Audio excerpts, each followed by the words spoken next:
Olá, irmãos, graça e paz do Senhor Jesus seja sobre a tua vida, em nome de Jesus. Que Deus abençoe tua casa, que Deus abençoe tua família, que Deus abençoe a tua vida nesse final de domingo, que a bênção de Deus possa estar sobre você, no nome de Jesus. Estamos chegando aqui para o nosso 7º dia. É um terço aí dos 21 dias, hoje o 7º dia, e eu quero compartilhar com você a palavra de Deus nessa noite. Hoje aqui tivemos 2 cultos abençoados, 2 cultos abençoadíssimos, na verdade, com muita presença de Deus. Deus falou ao nosso coração de forma muito clara, e eu louvo a Deus por esse domingo, onde fomos edificados por Deus e pelo seu Santo Espírito. Deus abençoe você, no nome de Jesus, que esse tempo de live aqui seja um tempo precioso para a tua vida, que você também possa ser edificado pela palavra de Deus. Hoje nós vamos falar sobre tudo vai cooperar para o seu bem. 7º dia, 7º capítulo do livro. Nós lemos o 7º capítulo hoje pela manhã, uma leitura preciosíssima, uma leitura muito boa, uma leitura muito edificante.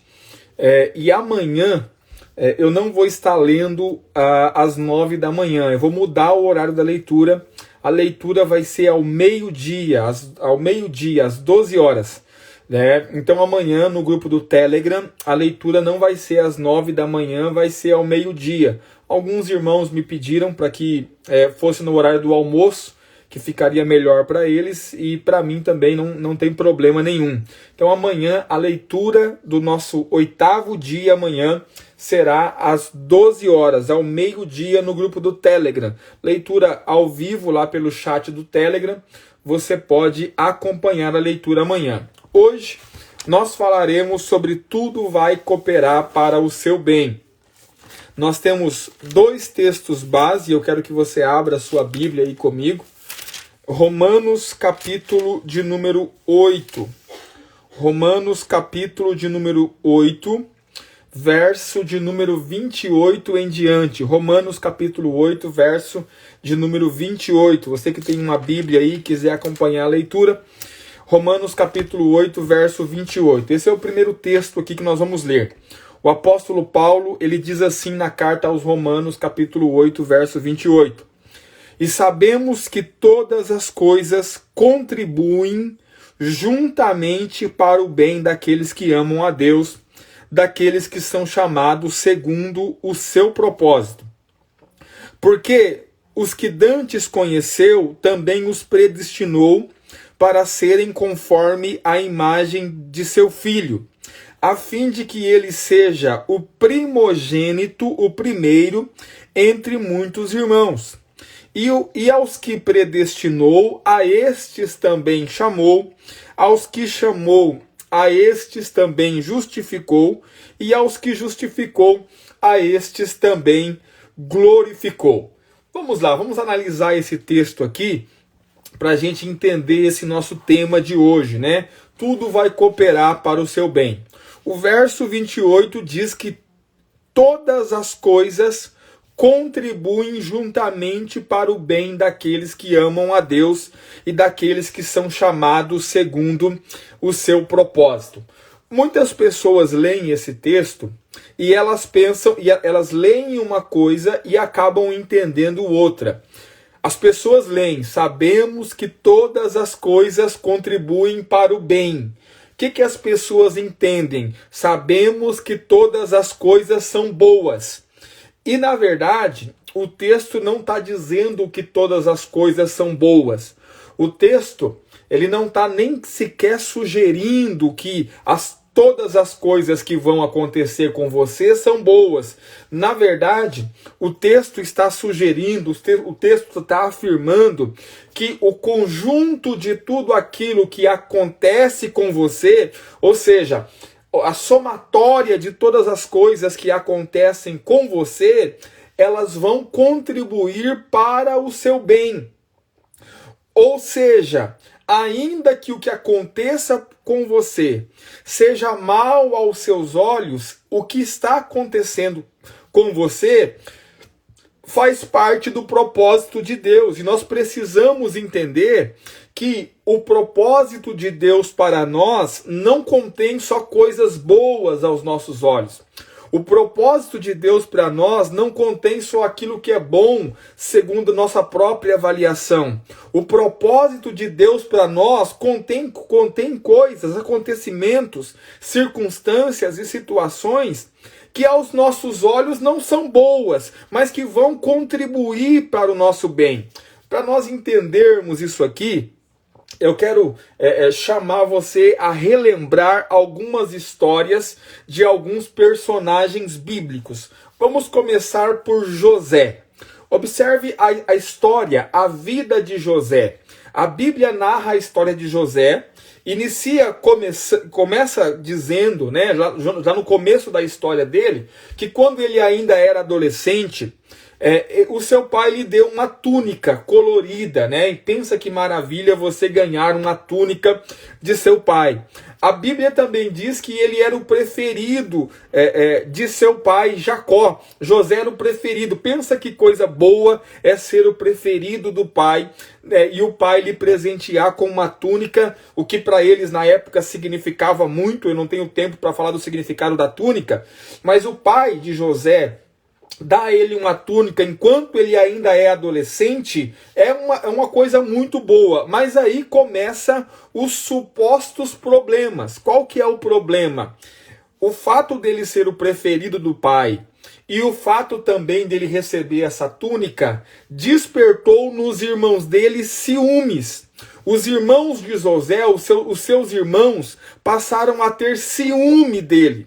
E um ciúme muito voraz, um ciúme muito malicioso por parte dos irmãos. Opa, aqui começa a parte que parece não ser boa na história. Por quê? Já imaginou você viver numa casa, numa família onde os seus irmãos têm ciúme de você?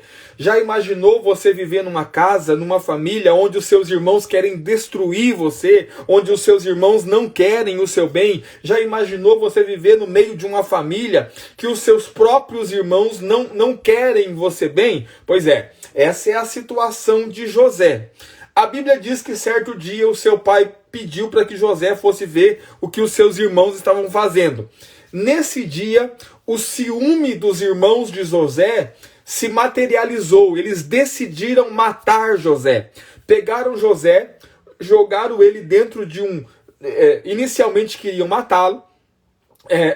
Como o mais velho, Rubem, falou, olha, nós não podemos matar nosso irmão. Como é que a gente vai manchar as nossas mãos de sangue com o nosso próprio irmão? Vamos fazer o seguinte, tem ali uma cisterna, tem ali um poço, nós vamos lançar ele dentro desse poço e vamos largar ele para morrer ali. Ou seja, olha a situação da vida de José. Os seus próprios irmãos primeiro decidem matá-lo e, não querendo sujar a mão com o sangue do próprio irmão, decidem jogar ele dentro de uma prisão, de uma cisterna e largar para que ele morra ali. De repente, eles avistam lá uma caravana de ismaelitas. E eles falam, bom, melhor do que nós matarmos ele, ou melhor do que nós deixarmos ele para morrer aqui, vamos vender ele como escravo, porque assim nós ganhamos algum dinheiro também. E a Bíblia diz que José, ele foi vendido como escravo. Então, analise um pouco aqui a vida de José comigo. Nós temos o pai dele que tinha ele como preferido, nós temos ele ganhando a túnica, a túnica colorida que o seu pai Jacó lhe deu. Então nós temos dois eventos que aos nossos olhos são muito bons. E aí nós temos o ciúme dos irmãos, a tentativa dos irmãos de matá-lo, nós temos os irmãos lançando ele dentro de uma cisterna, dentro de uma prisão, e nós temos os irmãos deles vendendo ele como escravo. Ou seja, situações situações na vida de José que aos nossos olhos são terríveis e que talvez se fosse nós que estivéssemos vivendo essas situações, nós nem sequer suportaríamos tal coisa sem murmurar, sem reclamar, ou sem pensar que Deus nos abandonou, que Deus não se importa com a nossa vida, porque as situações são terríveis. Nós não estamos falando de inimigos vendendo ele como escravo. Nós estamos falando dos próprios irmãos, aqueles que comiam com ele. Para piorar a situação de José, José é levado para o Egito e lá ele é vendido para um senhor chamado Potifar, né? E esse Potifar leva José para sua casa. A Bíblia diz que o Potifar começou a perceber que tudo que José colocava as mãos, mesmo sendo escravo, mesmo estando nessa situação, tudo que José colocava as mãos, Deus fazia prosperar. Olha que maravilha. E Potifar foi colocando cada vez mais, liberando mais coisas na mão de José, a ponto de José governar toda a sua casa. Pensa que coisa maravilhosa, que coisa boa. O José que foi vendido como escravo agora está sendo governador da casa de Potifar. De repente, a mulher de Potifar se interessa por José, se insinua para ele, ele rejeita a mulher de Potifar e como vingança, a mulher de Potifar diz para José, calunia José e diz que ele atentou contra a sua vida, querendo a tomá-la por mulher. Obviamente, Potifar, na ira, na raiva, pegou José e lançou ele na prisão. José foi preso por causa de uma calúnia. José foi preso por causa de uma mentira. José foi preso porque quis manter a santidade. José foi preso porque não quis ceder ao pecado, não quis ceder à cobiça daquela mulher. Imagine você vivendo esse tamanho de injustiça. Imagine você vivendo esse tamanho de injustiça. Por querer ser honesto, por querer ser justo, por não ceder ao pecado, qual é o prêmio que você ganha? Qual é a recompensa que você ganha? Você é lançado na prisão. E lá na prisão, você está preso em uma masmorra junto com os demais presos. Mas a Bíblia diz que a bênção de Deus era com José. E mesmo lá na prisão, tudo que José fazia, Deus abençoava, Deus prosperava. Agora, até que enfim, a vida de José vai dar certo. Por quê? Porque o carcereiro olhou com graça para ele e agora o José ajuda o carcereiro a comandar a prisão. No cárcere, José conhece dois homens, um padeiro e um mordomo de Faraó. Ele interpreta os sonhos desses dois homens, esperando recompensa, esperando gratidão. Um dos homens é morto, como José havia predito, e outro homem, o copeiro, ele é liberto e ele tem a possibilidade de falar de José para Faraó. Mas a Bíblia diz que ele esqueceu de José, ou seja, não bastasse tudo que aconteceu com José, agora que ele tinha oportunidade de ter justiça, a Bíblia diz que esse homem esquece de José. Preste atenção, dá uma analisada na vida de José e vê se você encontra aí muitos motivos para sorrir. Ou tente se colocar um pouco no lugar de José e tente ver qual que seria a sua reação diante de tanta injustiça, diante de tanta perseguição, diante de tanto problema, diante de tanta coisa ruim que fizeram com você, diante dos próprios irmãos que intentaram o mal contra José, tentaram prejudicar José. Qual seria ou qual é a nossa reação quando nós vivemos coisas aparentes ou semelhantes? Mas tem algo interessante, né? A Bíblia diz, nós sabemos, o jogo muda, né? José tem o privilégio de interpretar o sonho de Faraó, e Faraó coloca José como governador de todo o Egito. Agora o José que tanto foi massacrado, que tanto foi humilhado, perseguido, caluniado, tem a oportunidade que ele esperava. Agora o José é o governador do Egito. E melhor do que isso, os irmãos de José que venderam ele como escravos, agora estão passando fome e vêm pedir para José comida sem saber que era José. José tinha nas suas mãos a capacidade, José tinha nas suas mãos a capacidade de se vingar e dizer, bom, lembra do que vocês fizeram comigo? Lembra que vocês tinham inveja de mim? Lembra que vocês tentaram me matar? Lembra que vocês me venderam, me colocaram numa cisterna? Lembra que vocês me venderam como escravo? Lembra que por causa de vocês eu fui parar na casa de Potifar e fui vendido e fui caluniado pela mulher dele, tive que viver na prisão? Lembra disso? Bom, José tinha essa oportunidade. Mas o que é que José fez? José fez aquilo que todos os crentes deveriam fazer. Reconhecer que mesmo em situações ruins, essa situação ruim vai cooperar para o seu bem.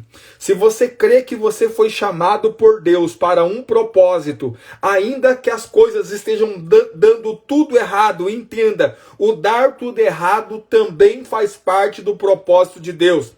No capítulo 50 de Gênesis, capítulo 50, verso de número 19, nós temos a resposta de José para os seus irmãos.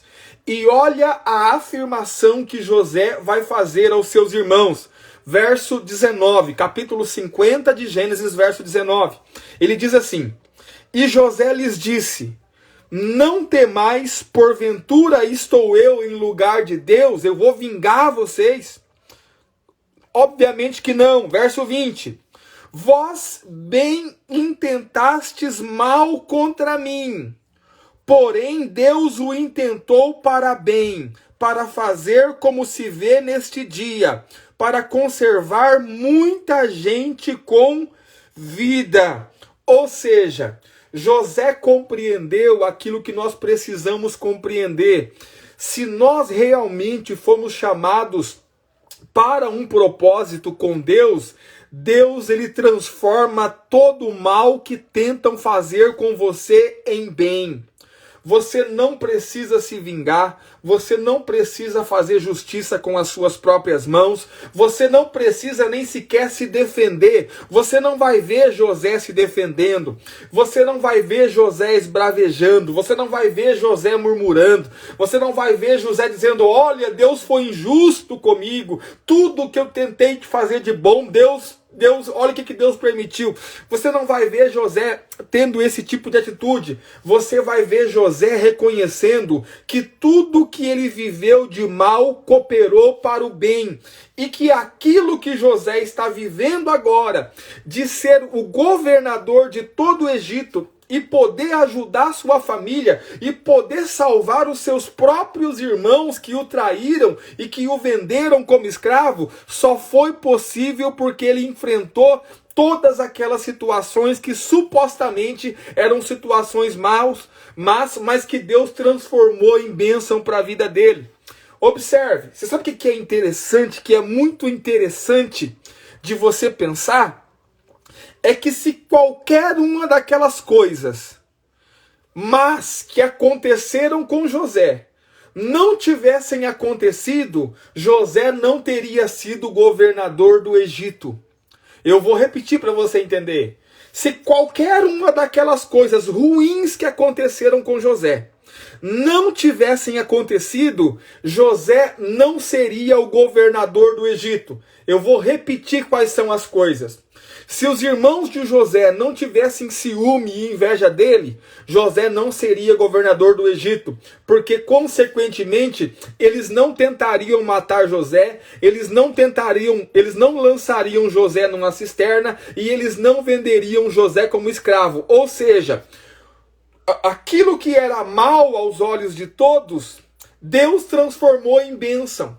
Então foi necessário os irmãos dele ter ciúme dele. Foi necessário os irmãos dele quererem matar ele. Foi necessário os irmãos dele quererem lançar ele numa cisterna. Foi necessário os irmãos dele vender ele como escravo. Se a mulher de Potifar não se interessa por José e não calunia ele depois que ele rejeitou ela, se José não tivesse sido injustiçado, ele não seria governador do Egito. José só se tornou governador do Egito porque ele foi injustiçado. Ou seja, uma das coisas mais ruins que podem acontecer conosco é nós sermos injustiçados. Pessoas mentirem a nosso respeito, nos caluniarem, mas deixa eu dizer para você, tudo coopera para o bem daqueles que amam a Deus, daqueles que são chamados segundo o seu propósito. Nós, como filhos de Deus, precisamos entender que Deus tem um plano, irmãos, que o projeto de Deus passa também por você viver situações que não são boas. Por isso que nós temos que glorificar a Deus no meio da adversidade. Nós temos que glorificar a Deus no meio do problema. Por quê? Porque esse problema faz parte do propósito de Deus. Talvez você olhe e fale assim, pastor, eu não estou entendendo o que eu estou vivendo. Deixa eu dizer para você, se você perguntasse para José na prisão, na cisterna, quando a mulher de Potifar caluniou ele, se ele estava entendendo alguma coisa, ele também ia dizer que não estou entendendo nada. Eu tive um sonho, né, que a minha mãe e meus irmãos iam se prostrar diante de mim. Eu tive um sonho que o sol, as estrelas, a lua e 12 estrelas se prostravam diante de mim, e passa algum tempo e olha onde que eu estou aqui, estou preso, estou numa cisterna, estou sendo caluniado, estou sendo injustiçado. Mas deixa eu dizer para você, José entendeu aquilo que nós precisamos entender. O quê? Que ainda que as pessoas intentem o mal contra você, ainda que as pessoas se levantem contra você, ainda que as pessoas caluniem você, não se desespere, não se defenda, não precisa fazer nada. Por quê? Porque isso faz parte do propósito de Deus para colocar você onde Deus quer colocar. Se José não passasse por isso, irmãos, ele não seria governador do Egito. Ou seja, o que nós precisamos aprender aqui?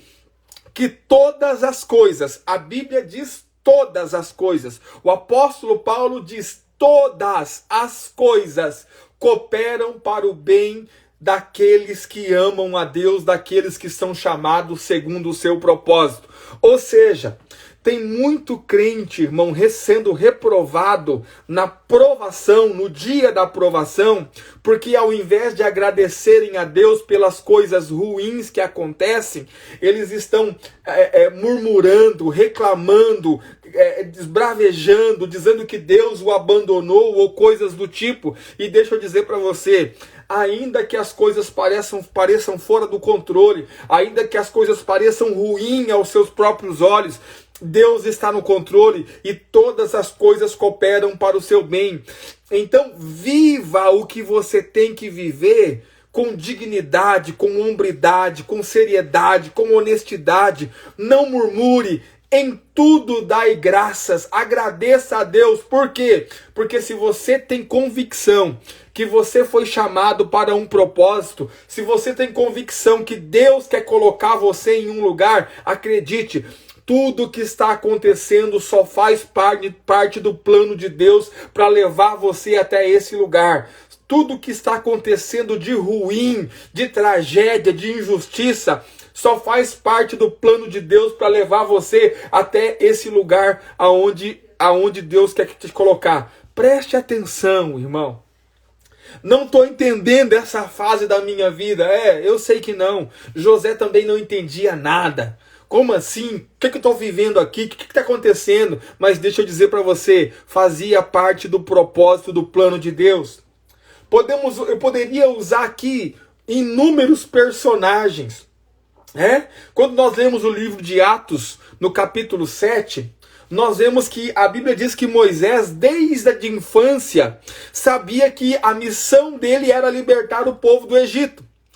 E Moisés sabia disso. Então ele está no palácio com o faraó, sabendo que a missão dele é libertar libertar o povo do Egito.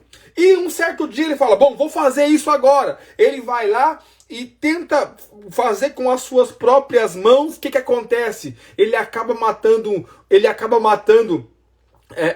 um egípcio e tem que fugir para o deserto. 40 anos no deserto, irmãos, cuidando de ovelhas que não era dele, trabalhando como empregado para o seu sogro, desesperado da vida. 40 anos, de repente Deus diz, olha, Moisés, volta lá agora e você vai libertar o povo. Aí o Moisés fala, eu? Como? De que jeito? De que forma? Você não está vendo o que aconteceu comigo, não? Esse povo não vai me aceitar, esse povo não vai me ouvir. Eu já tentei fazer isso lá atrás, eles não me ouviram. Eles me acusaram dizendo que eu tinha matado o Egito. 40 anos, irmãos, no deserto, cuidando de ovelha que não era dele. Que é? Pastor, mas que tragédia na vida de Moisés. Não é nenhuma tragédia. Só faz parte do plano de Deus. Porque o plano de Deus, preste atenção, o plano de Deus inclui coisas boas aos seus próprios olhos e coisas ruins aos seus próprios olhos. Ou seja, o propósito de Deus, tudo coopera para o seu bem. Tudo coopera para o seu bem. Então glorifique a Deus por aquilo que para você não é bom. Deus não disse que todas as coisas serão boas. Deus disse que todas as coisas vão cooperar para o seu bem, inclusive aquelas que você acha péssima, inclusive aquelas que você acha que dá errado. São coisas que vão cooperar para o seu bem. O que nós podemos falar, por exemplo, de Paulo e Silas? A Bíblia diz que eles estão pregando em uma certa cidade. Alguns dias tinha ali uma menina que adivinhava, porque ela tinha um espírito imundo, um espírito maligno. E ela vinha alguns dias já atrás de Paulo e Silas, enquanto eles pregavam, dizendo, olha, esses aí são homens de Deus, esses são homens de Deus de verdade. Até que o Paulo se cansou da situação e disse, eu vou libertar essa moça da escravidão do diabo. E a Bíblia diz que Paulo repreendeu o espírito e o espírito saiu dela. Ou seja, qual que é a obra que Paulo fez? Paulo libertou uma pessoa cativa por um espírito maligno. Qual é a recompensa, pastor? Bom, aquela moça também era a fonte de lucro da cidade. Então os donos da cidade ficaram bravos. E eles fizeram o quê? Eles pegaram Paulo e Silas e açoitaram eles. A Bíblia diz que eles açoitaram eles a ponto, depois que o carcereiro... depois que eles saíram da prisão, o carcereiro precisou lavar as costas deles com salmoura para curar as feridas. Açoitaram eles e lançaram eles nas masmorras, dentro de uma masmorra, de uma prisão. Observe, irmão, qual é a obra que o Paulo e o Silas fazem? Libertar uma pessoa cativa de espírito maligno. Qual é a recompensa? A recompensa é ser lançado numa prisão depois de ser açoitado muito. Imagine você nessa situação, imagine eu nessa situação. Eu só quero fazer o bem, eu só quero ajudar, eu estou tentando libertar as pessoas. Qual que é a recompensa que eu recebo? Açoite, prisão. Irmãos, a maioria dos crentes nos dias de hoje murmurariam, reclamariam, ficariam ofendidos com Deus, como quem diz assim, como é que Deus permite essa situação na minha vida? Eu, pregador do evangelho, eu que sou o vice-querubim ungido da guarda de Deus, como é que ele permite? Deixa eu dizer algo para você, querido. Tudo coopera para o seu bem. E aí tá lá o Paulo e Silas na prisão, à meia-noite, Paulo olha para o Silas olha para o Paulo, e agora? Olha a recompensa, Paulo. Libertamos a moça e olha a recompensa. Vamos fazer o que, Silas? Vamos murmurar? Vamos reclamar? Vamos praguejar? Vamos achar que Deus nos esqueceu? Vamos achar vamos dizer que Deus nos abandonou? Não, Paulo. Nós vamos louvar e vamos orar ao Senhor e agradecer a Ele por essa situação. Porque se Deus nos colocou nessa prisão, isso aqui coopera para o nosso bem. Quem escreveu que tudo coopera para o nosso bem não é um homem que vivia em palácio cercado de riqueza. Quem escreveu que tudo coopera para o nosso bem, talvez foi um dos homens mais experimentados de toda a Bíblia. Perseguição, prisão, apedrejamento, a ponto de darem ele por morto. Nessa certa ocasião, apedrejaram tanto Paulo que ele foi dado por morto. Naufrágio, fome, nudez, escassez, como ele disse. E é esse homem que está dizendo que tudo coopera para o nosso bem. Não é um homem que viveu em palácios. E eles estão lá na prisão, o Paulo e o Silas, e começam a cantar. De repente, irmão, Deus começa a chacoalhar aquela prisão, as portas todas se abrem. Os prisioneiros tinham a oportunidade de fugir. Aí o carcereiro disse, bom, vou me suicidar, vou me matar, porque os prisioneiros fugiram. Paulo fala, olha, não faça isso. Todos nós estamos aqui, ninguém fugiu, ninguém vai fugir. E aí os olhos de Paulo já se abrem para o propósito de Deus. Já se abrem. E Paulo começa a pregar o evangelho para aquele homem. E ele e toda a sua casa foram salvas. E já ficou uma igreja plantada ali. Presta atenção, de uma prisão já sai uma igreja plantada. Como? Porque tudo coopera para o bem daqueles que amam a Deus. A pergunta é, irmãos, se depender de eu e você sofrer o que nós tivemos sofrer com as circunstâncias ruins para que o propósito de Deus se cumpra, será que o propósito de Deus vai se cumprir em nossas vidas? Se é para eu e você fazer como Paulo e Silas fizeram, louvar a Deus e orar ao invés de reclamar quando as coisas dão errado, será que o propósito de Deus vai se cumprir? Então, nós precisamos começar a olhar para as situações e para as circunstâncias que estão acontecendo de forma diferente, irmão. Não reclama, não murmura, não seja você um murmurador que vive reclamando de qualquer coisinha que acontece na sua vida. Alguém se levanta contra você e você acha que você já é o Jó do século 21. Ah, ninguém sofre como eu sofro. Deixa eu dizer para você, como disse Jó, né? Eu falei isso no culto hoje. Quando a mulher de Jó diz assim, Jó, amaldiçoe teu Deus e morre, ele fala, tu falas como uma louca. Nós recebemos o bem de Deus com prazer, como nós não receberíamos também o mal que vem dele? Ou seja, tudo coopera para o nosso bem, irmãos. Deus sabe exatamente cada circunstância e cada situação que você vai precisar viver. Glorifique a Deus em todas elas. Exalte a Deus em todas elas. Se tudo está dando certo, glorifique a Deus. Se tudo está dando errado, glorifique a Deus da mesma forma. Por quê? Porque todas as coisas cooperam para o bem daqueles que amam a Deus, daqueles que são chamados segundo o seu propósito. O apóstolo Paulo, ele chega numa fase da vida dele, eu amo o texto, né? Vamos abrir o texto de Filipenses. Filipenses capítulo de número 4. Eu amo esse texto, porque eu penso que esse texto ele reflete como nós cristãos devemos viver. Filipenses capítulo 4, verso de número 11. Olha o que Paulo diz. Não digo isto por necessidade, porque já aprendi a contentar-me com o que tenho. Sei estar abatido, sei também ter em abundância em todas as maneiras e em todas as coisas. Estou instruído, tanto a ter fartura como a ter fome, tanto a ter abundância como a padecer necessidade. Posso todas as coisas em Cristo que me fortalece. Ou seja, o que Paulo está dizendo aqui? Paulo está dizendo assim, ó. Eu entendi que eu fui chamado para um propósito. Não importa.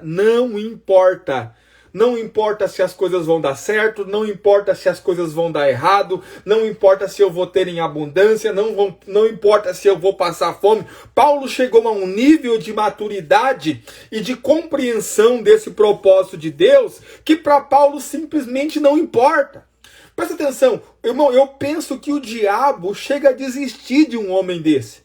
Porque não tem o que abala ele, não tem o que faz ele reclamar, não tem o que faz ele murmurar. Se ele está vivendo bonança, ele glorifica a Deus. Se ele está passando fome, ele glorifica a Deus. Se tudo está certo, ele glorifica a Deus. Tudo está errado, ele glorifica a Deus. Presta atenção, Paulo vai dizer que ele aprendeu a ter prazer na fraqueza. Porque Deus falou para ele, Paulo, o meu poder se aperfeiçoa na fraqueza. Paulo disse, então, a partir de hoje, eu vou ter prazer na fraqueza. Ou seja, Paulo é um homem que entendeu, como José e como muitos outros homens da Bíblia, que tudo coopera para o nosso bem. Então, preste atenção, irmão, nós vivemos numa geração muito mimizenta, uma geração muito ruim, quando o assunto é sofrer dano, sabe? Qualquer coisinha o irmão está desesperado, ofendido com Deus, qualquer coisinha o irmão está pensando em largar, vou largar tudo. Irmão, presta atenção, nem necessidade de fato você passou, nem problema real existe, você já está querendo largar tudo. Nós precisamos aprender com esses homens da Bíblia, esses homens que entenderam que tudo coopera para o bem daqueles que amam a Deus. Se o propósito de Deus passa por eu sofrer, passa por eu passar por momentos difíceis e de aflição, então não tem problema, eu vou glorificar a Deus nesses momentos. Se tudo dá certo, eu glorifico a Deus. Se tudo dá errado, eu glorifico a Deus. Se eu tenho em abundância, eu glorifico a Deus. Se eu tenho em falta, eu glorifico a Deus. Por que você vai viver assim, pastor? Porque tudo coopera para o bem daqueles que amam a Deus. Deixa eu dizer para você, Deus tem um plano para a tua vida. Deus tem um propósito para a tua vida. A sua existência não é sem motivo. A sua existência não é por acaso. Deus não te trouxe a esse mundo por acaso. Agora, nós precisamos ter força e entender que o propósito de Deus, no propósito de Deus, existem coisas boas que vão acontecer, como, por exemplo, José ser o preferido e ganhar a túnica, mas também tem coisas ruins que vão acontecer, mas também fazem parte do propósito. E para Deus me colocar onde Deus quer me colocar, e para que eu possa fazer aquilo que Deus quer que eu faça, eu vou precisar passar pelas coisas que são boas e pelas coisas que são ruins, porque tudo coopera para o bem daqueles que amam a Deus. Quero falar com você que está passando por situação difícil. Deixa eu dizer algo para você. Essa situação, irmão, faz parte do propósito de Deus. É por isso que você está passando. Glorifique e honre a Deus em meio a essa situação que você está vivendo. Glorifique e honre a Deus em meio à situação que você está vivendo. São essas coisas que vão levar você aonde você precisa chegar. E no dia que você chegar, onde Deus quer colocar você, você vai olhar para trás como José olhou e vai dizer assim, bom, tudo que tentaram fazer de mal contra mim, Deus transformou em bem. Sabe por quê? Porque Deus tem um propósito, Deus tem um plano. E os planos de Deus não podem ser frustrados. Os planos de Deus jamais vão se frustrar sobre a tua vida. Deixa eu dizer algo para você, irmão. Tem plano, tem propósito de Deus em tudo que você está vivendo. Porque tudo coopera para o bem daqueles que amam a Deus. Aleluia, eu quero orar com você sobre esta palavra, declarar a bênção de Deus sobre a sua vida hoje, nesse 7º dia, em nome de Jesus. Pai Santo, nós oramos agora em nome de Jesus Cristo, gratos ao Senhor, não só pelo bem que acontece em nossa vida, mas também grato pelas coisas ruins que acontecem. Porque nós entendemos, Senhor, que tudo coopera para o bem daqueles que amam o Senhor. E que, na verdade, essas situações que vão se alternando de coisa boa e coisas ruins fazem parte do seu propósito, fazem parte daquilo que o Senhor tem para as nossas vidas. E que o Senhor abra os nossos olhos para que nós possamos compreender, aceitar e também glorificar ao Senhor em toda e qualquer circunstância, em toda e qualquer situação, no nome de Jesus Cristo. Que o Senhor nos faça entender que todas as coisas cooperam para o bem daqueles que amam o Senhor, daqueles que são chamados segundo o teu propósito. Eu quero declarar a bênção de Deus sobre a tua vida. Eu quero declarar que Deus vai transformar todo o mal que tentaram fazer contra ti em bem, no nome de Jesus, assim como o Senhor fez com José. E todo o mal que intentaram contra ele, Deus transformou em bem, em coisas de bênção. Assim será na tua vida, em nome de Jesus. Quando sentarem à mesa para tramar o seu mal, Deus também estará reunido para tramar o seu bem. Quando tramarem contra ti, Deus vai estar tramando como reverter o mal que tentarem te fizer, para se transformar em bem, em nome de Jesus Cristo. Eu declaro que cada circunstância que você precisar passar, cada sofrimento que você precisar enfrentar, Deus vai transformar isso em bênção e para o cumprimento do seu propósito, em nome de Jesus. Em nome de Jesus, eu declaro que Deus vai te ensinar a glorificá-lo em meio aos problemas, em meio às tribulações, em meio às situações difíceis. Tudo aquilo que não deu certo, Deus vai mostrar para você que esse era o caminho, que essa era a forma certa de acontecer, porque Deus vai colocar você exatamente onde Ele sonhou te colocar, porque os planos e os propósitos de Deus para a sua vida vão se cumprir em nome de Jesus. Essa é a palavra que eu declaro sobre a sua vida hoje, nesse 7º dia, em nome de Jesus. Aleluia! Quero pedir aqui um favor diário. Compartilhe, irmão, em nome de Jesus. Compartilhe essa palavra. Tem muita gente sofrendo por aí que precisa entender que esse sofrimento tem propósito. Seja você um instrumento de Deus. Compartilhe, tira um print, manda, compartilhe, envie para alguém. Eu vou salvar aqui no feed agora essa palavra. Vai lá, comente. Se Deus falou com você alguma coisa, comente lá. Marque as pessoas, assim o Instagram entrega para o maior número de pessoas essa palavra. E eu tenho certeza que essa palavra, como foi bênção para mim e para você, também será bênção para muita gente, em nome de Jesus. Lembrando os irmãos, amanhã a leitura do 8º dia, nossa 8ª lição, nosso 8º capítulo vai ser ao meio-dia. Ao meio-dia eu espero você lá no chat do Telegram para lermos o capítulo junto. E amanhã, às 22 horas, eu vou compartilhar com você a 8ª palavra, a vitória do improvável. A vitória do improvável.